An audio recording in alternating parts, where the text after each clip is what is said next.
apostrophe. It is one of the symbols students hardly use correctly, so do well to study this lesson carefully. Firstly, it is used to indicate the possessive case. Here are a few examples. When using singular nouns that do not end in s, such as boy or girl, we add apostrophe and s as follows. Boy becomes boys.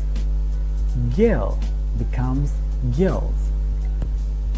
With plural nouns that end in s, we add only an apostrophe.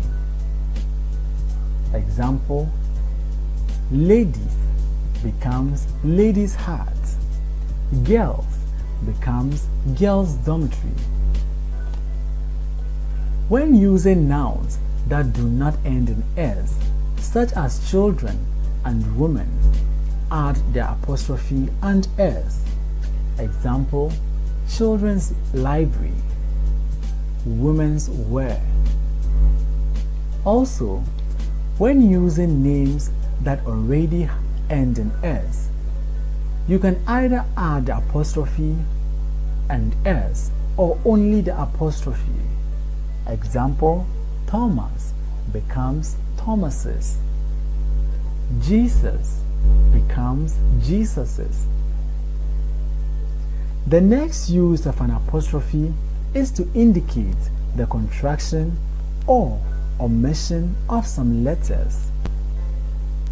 Example, he is or he has becomes his. 1980 becomes 80s. Always remember that the apostrophe is not used with certain pronouns such as it and yours to show possessive case.